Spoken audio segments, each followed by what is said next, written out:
इतिहास और मानव सभ्यता में एक बहुत ही अजीब विरोधाभास है। मतलब एक बड़ा पैराडॉक्स है। जब भी हम दुनिया के सबसे महान और अमर प्रेम का उदाहरण देते हैं तो सबसे पहले जुबान पर किसका नाम आता है?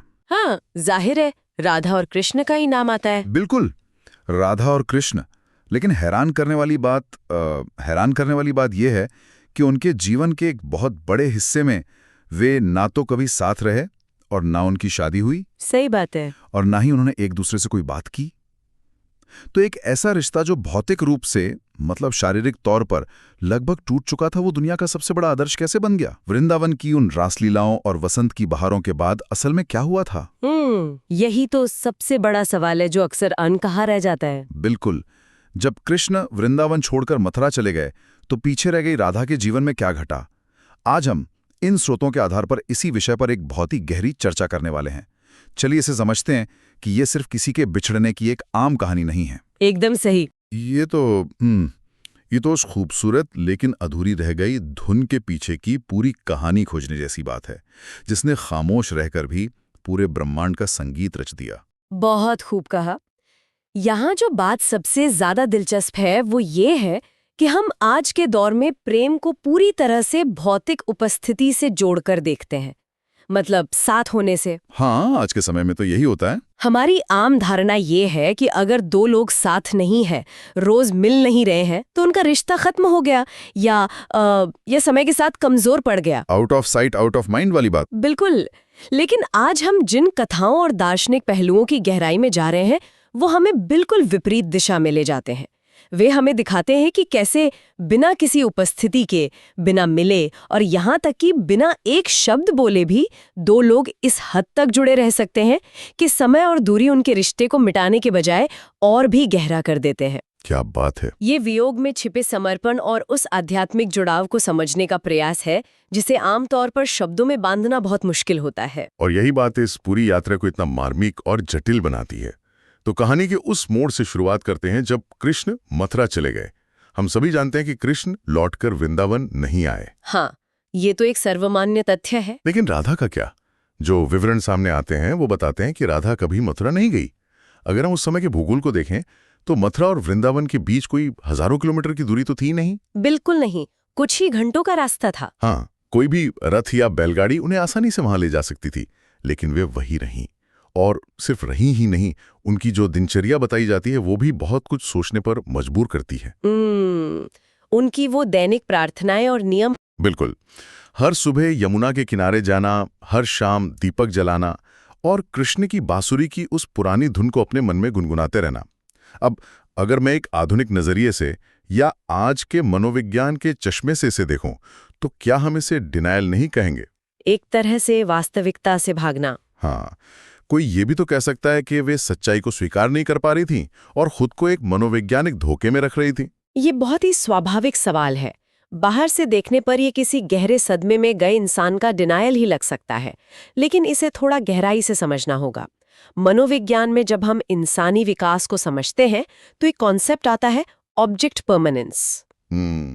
ऑब्जेक्ट परमानेंस मतलब ये समझना कि अगर कोई चीज हमारी आंखों के सामने नहीं है तब भी उसका वजूद कायम है। एकदम सही। अब राधा के मामले में हम इसे एक कदम आगे ले जाकर स्पिरिचुअल परमानेंस या आध्यात्मिक स्थायित्व कह सकते हैं।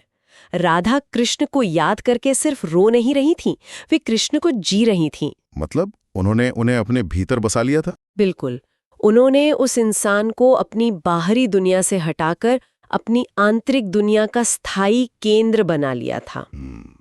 डिनायल में इंसान सच्चाई से भागता है और अंदर से खोखला होता जाता है, लेकिन राधा सच्चाई को एक नए और बहुत ऊंचे स्तर पर स्वीकार कर रही थी। उनके लिए कृष्ण का भौतिक रूप से पास होना या ना होना कोई मुद्दा ही नहीं रह गया था। ये नजरिया तो पूरी तस्वीर ही बदल देता है। लेकिन इसके बाद कथाओं में एक ऐसे मोड़ का जिक्र आता है जो किसी भी आम इंसान को, चाहे वो कितना भी आध्यात्मिक क्यों ना हो, पूरी तरह से तोड़कर रख दे। हाँ, रुक्मिणी से विवाह का प्रसंग। बिल्कुल। मथुरा जाने के बाद कृष्ण ने रुक्मिणी से विवाह किया और बाद में उनकी और भी रानियां हुई। जब ये खबर वृंदावन पहुंची होगी तो जाहिर है लोगों ने यही सोचा होगा कि अब राधा बिखर जाएंगी। ये तो कोई भी सोचेगा। मतलब कोई भी इंसान ये सुनकर कैसे शांत रह सकता है? ये तो कुछ ऐसा है जैसे जैसे कोई ये मान ले कि सूरज चाहे किसी भी आसमान में चमके, उसकी असली गर्माहट और प्रकाश सिर्फ और सिर्फ मेरी ही आत्मा के लिए है। बहुत सुंदर रूपक है ये। लेकिन फिर भी एक इंसान होने के नाते किसी और के साथ विवाह की ये खबर असहनीय होनी चाहिए थी। और यहीं पर राधा की प्रतिक्रिया हमारी सभी इंसानी धारणाओं को ध्वस्त कर देती है।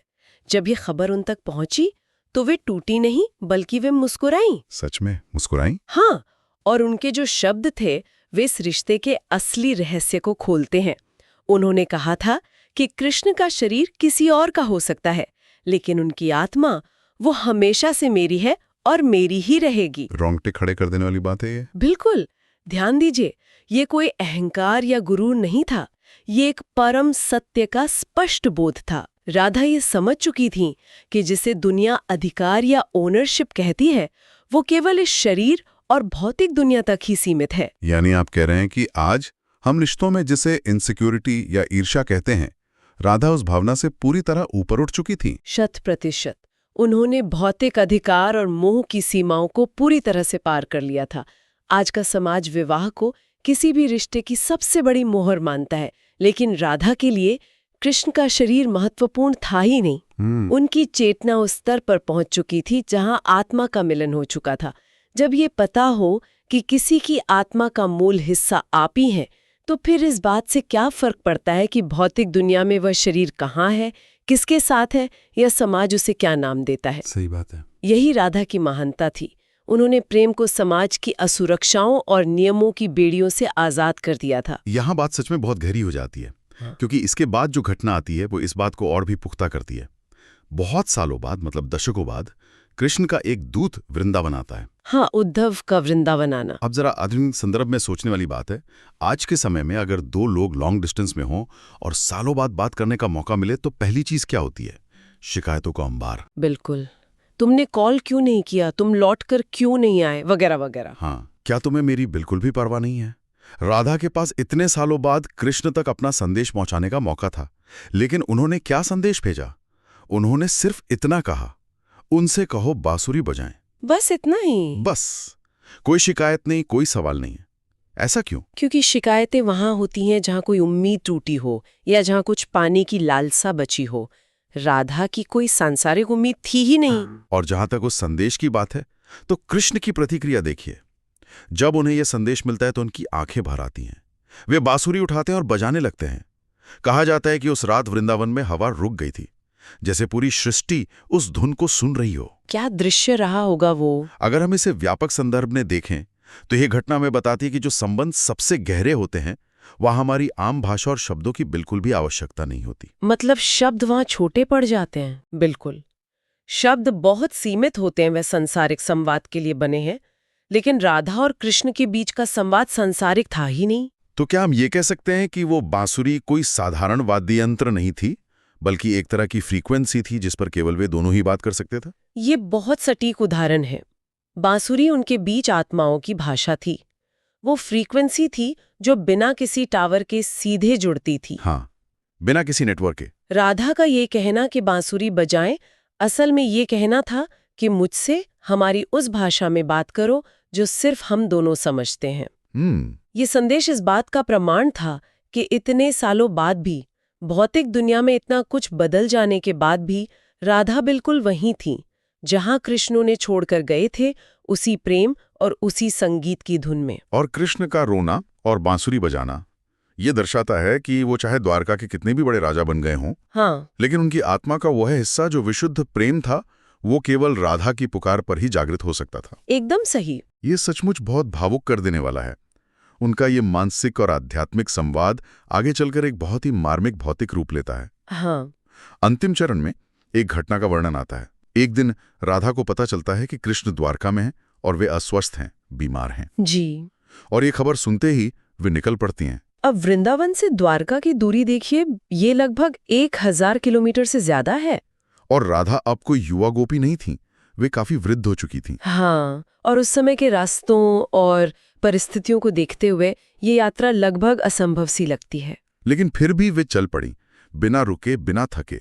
मीलों का वो कठिन और लंबा सफर उन्होंने सिर्फ पैदल तय किया और अंततः द्वारका पहुंची। और जब वे मिलती हैं, वो दृश्य बहुत ही शक्तिशाली है। बिल्कुल। कृष्ण राधा को देखते हैं, दोनों का आमना सामना होता है और फिर से कोई शब्द नहीं, कोई शिकायत नहीं, कोई भी सवाल नहीं। मैं पहले सोचता था कि इस दृश्य का मतलब शायद ये है कि वे बहुत थक गई थीं। शारीरिक थकान तो रही ही होगी। हाँ, जैसे एक लंबी और थका देने वाली यात्रा के बाद कोई मुसाफिर अपने घर की चौखट पर पहुंचते ही सुकून से सो जाता है। उस मुसाफिर को घर की दीवारों से कोई शिकायत नहीं होती, उसे बस पहुंचने का सुकून होता है। बहुत सुंदर विचार है। लेकिन अब मुझे लगता है कि ये सिर्फ थकान नहीं थी, ये दो नदियों के समुद्र में मिलने जैसा था, जहां मिलने के बाद शोर खत्म हो जाता है। लेकिन फिर भी क्या ये अजीब नहीं है कि इतने सालों का इंतजार और अंत में एक भी शब्द नहीं? यही तो इस रिश्ते की सबसे बड़ी ऊंचाई है। इस पूरी मुलाकात में कोई शब्द नहीं, कोई सवाल नहीं होना एक बहुत बड़ा दार्शनिक संदेश देता है। कैसा संदेश? जब दो लोग लंबे समय बाद मिलते हैं तो शब्दों की जरूरत इसलिए पड़ती है क्योंकि वे एक दूसरे से अपनी दुनिया साझा करना चाहते हैं जो अलग हो चुकी थी। लेकिन यहाँ मौन है। ये मौन चीख चीख कर ये स्थापित कर रहा है कि उनकी दुनिया कभी अलग हुई ही नहीं थी। क्या बात है! जब आप मानसिक और आत्मिक रूप से हर पल साथ थे, जब बीच में कोई दूरी थी ही नहीं, तो फिर शब्द क्या नया बताएंगे? शिकायतें वो करते हैं जो बिछड़ते हैं। ये दृश्य हमें ये भी सिखाता है कि जीवन का अंत हमेशा दुखद या डरावना नहीं होता। ये परम पूर्णता और शांति का प्रतीक भी हो सकता है। और वो पूर्णता उस अंतिम इच्छा में दिखती है। राधा अपनी अंतिम इच्छा के रूप में कृष्ण से कुछ नहीं मांगती सिवाय एक चीज के। वे कहती हैं कि कृष्ण, मेरे लिए एक बार और बांसुरी बजाओ। और कृष्ण बजाते हैं। कृष्ण अपनी बांसुरी उठाते हैं, वो धुन फिर से शुरू होती है। राधा आंखें बंद करती हैं, मुस्कुराती हैं और उस धुन को सुनते हुए इस दुनिया से हमेशा के लिए विदा हो जाती हैं। कृष्ण की बांसुरी की धुन पर अपने प्रेम की गोद में। इसे मृत्यु नहीं कहा जा सकता। आध्यात्मिक दृष्टि से ये एक तरह का मोक्ष है जो विशुद्ध प्रेम के माध्यम से प्राप्त हुआ है। मोक्ष? हाँ, राधा ने अपना भौतिक शरीर उसी ध्वनि तरंग, उसी कंपन या वाइब्रेशन में विलीन कर दिया जिससे उनके प्रेम की शुरुआत हुई थी। बांसुरी की वह धुन उनके लिए सिर्फ संगीत नहीं बल्कि जीवन का मूल आधार थी, और उसी आधार में उन्होंने अपने प्राणों का विसर्जन कर दिया। तो इस सब का क्या अर्थ है? क्योंकि इसके बाद जो होता है वो और भी हैरान करने वाला है। कहा जाता है कि राधा के जाने के बाद कृष्ण ने उस बांसुरी को तोड़ दिया। हाँ, उन्होंने अपने जीवन में फिर कभी बांसुरी नहीं बजाई। कारण ये दिया जाता है कि जिसके लिए बजाते थी वो चली गई, और यही कारण है कि कृष्ण के बाद के जीवन में, चाहे वो महाभारत का युद्ध हो या द्वारकाधीश का रूप, उन्हें कभी बांसुरी के साथ नहीं दिखाया जाता। उनके हाथ में सुदर्शन चक्र आ गया। ये एक बहुत ही बड़ा बदलाव था उनके स्वरूप में। तो क्या कृष्ण का बांसुरी छोड़ देना सिर्फ राधा के जाने के शोक की निशानी थी? ये एक महत्वपूर्ण सवाल उठाता है और इसका उत्तर इस पूरी चर्चा का सबसे गहरा हिस्सा है। इसे थोड़ा तकनीकी और आध्यात्मिक रूप से समझते हैं। बांसुरी कोई ऐसा वाद्य यंत्र नहीं है जिसमें तार हों जिन्हें छेड़ दिया जाए। वो अंदर से खोखली होती है। बिल्कुल। बांसुरी अंदर से पूरी तरह खोखली होती है। वो तब तक कोई संगीत नहीं दे सकती जब तक उसमें सांस यानी प्राण न फूका जाए। कृष्ण उस बांसुरी में अपने प्राण फूकते थे, लेकिन उस सांस को संगीत में बदलने के लिए जो प्रेरणा थी, जो उसे सुनने और महसूस करने वाला चेतन था, वो राधा थी। राधा वो राग थी जो उस प्राण से पैदा होता था। जब राधा ही नहीं रही तो वो बांसुरी फिर से बांस का एक खोखला टुकड़ा मात्र रह गई। यानी संगीत का स्रोत ही खत्म हो गया। हाँ, कृष्ण ने शोक नहीं मनाया। उन्होंने बस उस तंत्र या मैकेनिज्म की सच्चाई को स्वीकार कर लिया कि स्रोत के बिना संगीत पैदा नहीं हो सकता। राधा के बिना उनका वो कलात्मक और कोमल स्वरूप अपना उद्देश्य पूरा कर चुका था। यह बहुत ही खूबसूरत स्पष्टीकरण है। और फिर एक आखिरी सवाल उठता है कि शरीर छोड़ने के बाद राधा कहाँ गईं? धार्मिक और दार्शनिक मान्यताओं के अनुसार राधा कोई साधारण मनुष्य नहीं थी। बिल्कुल नहीं। कुछ मान्यताएं उन्हें लक्ष्मी का अवतार मानती हैं। बिल्कुल। लेकिन जो बात सबसे ज्यादा विचारणीय है वो ये है कि राधा कृष्ण की आत्मा का ही स्त्री रूप थी। बिल्कुल। अगर हम इसे अद्वैत वेदांत के दर्शन से समझें, जो कहता है कि दुनिया में दो अलग अलग चीजें नहीं है, हाँ। सब एक ही है, तो राधा और कृष्ण अलग थे ही नहीं। अद्वैत वेदांत। इसे आज के एक आधुनिक उदाहरण से समझते हैं। ये कुछ ऐसा है जैसे दो अलग अलग कंप्यूटर या डिवाइस एक ही क्लाउड नेटवर्क से जुड़े हों। भले ही वो डिवाइस अलग अलग शहरों में रखे हों, दिखने में अलग हों, लेकिन उनका जो डेटा है, हाँ, उनका डेटा, उनका सॉफ्टवेयर और उनका सोर्स कोड बिल्कुल एक ही है। राधा और कृष्ण दो अलग अलग भौतिक शरीर थे, लेकिन उनके भीतर की चेतना का स्रोत, वो क्लाउड एक ही था। लोग धाम पहुंचे। हाँ, वो दिव्य लोक जो कृष्ण का सर्वोच्च निवास माना जाता है, और वहां राधा और कृष्ण फिर से मिले, हमेशा के लिए, जहां कोई जुदाई नहीं, कोई विदाई नहीं। और यही वो बिंदु है जहां भौतिक दुनिया का वियोग अंततः आध्यात्मिक दुनिया में शाश्वत मिलन में बदल जाता है। गोलोक धाम कोई ऐसी जगह नहीं है जिसे किसी नक्शे पर खोजा जा सके। हाँ, ये चेतना की वो सर्वोच्च अवस्था है जहां द्वैत या डुअलिटी समाप्त हो जाता है, जहां ये एहसास ही खत्म हो जाता है कि मैं अलग हूं और तुम अलग हो। सब एक हो जाता है। राधा का वहां जाना इस बात का प्रतीक है कि जो प्रेम इस दुनिया की सीमाओं और दूरियों को सहकर भी पवित्र बना रहा, वह अंत में उसी ऊर्जा में विलीन हो जाता है जहां से वो शुरू हुआ था। हमारी ये पूरी चर्चा हमें एक बहुत बड़े और रोंगटे खड़े कर देने वाले निष्कर्ष की तरफ ले जाती है। राधा का प्रेम इतना निस्वार्थ था कि उन्हें इतिहास या समाज के नियमों के अनुसार कभी आधिकारिक रूप से कृष्ण की पत्नी का दर्जा नहीं मिला। हाँ, पन्नों में तो रुक्मिणी और सत्यभामा ही उनकी पत्नियां दर्ज हैं। लेकिन सदियों बीत जाने के बाद भी आज जब भी दुनिया भगवान का नाम लेती है तो वो राधा को भगवान से भी पहले रखती है। हम कृष्ण राधे नहीं कहते, हम राधे कृष्ण कहते हैं। राधा का नाम पहले आता है। और यही इस पूरी कथा का असली सार है। ये इस बात का सबसे बड़ा प्रमाण है कि भगवान या ये ब्रह्मांड खुद ये मानता है कि सच्चे प्रेम से बड़ा कोई धर्म, कोई नियम नहीं है। बिल्कुल। समाज के नियम, विवाह के कर्मकांड, ये सब हमारी इंसानों की बनाई हुई व्यवस्थाएं हैं जो समाज को चलाने के लिए जरूरी हैं। लेकिन प्रेम इस ब्रह्मांड का मूल स्वभाव है। राधा को भगवान से भी पहले रखने का मतलब यह है कि उस परम सत्य तक पहुंचने का रास्ता केवल निस्वार्थ प्रेम और समर्पण से होकर ही जाता है। राधा उस शुद्ध प्रेम का जीता जागता स्वरूप है। राधा अमर हैं हर उस दिल में जो सच्चा प्रेम करता है। तो आज हमने जिस कहानी को समझा वो असल में उस खूबसूरत धुन की तरह है जो शुरू तो हुई, फिर इस भौतिक दुनिया में अधूरी रह गई, लेकिन आध्यात्मिक दुनिया में जाके उसने अपनी परम पूर्णता पाई। बिल्कुल।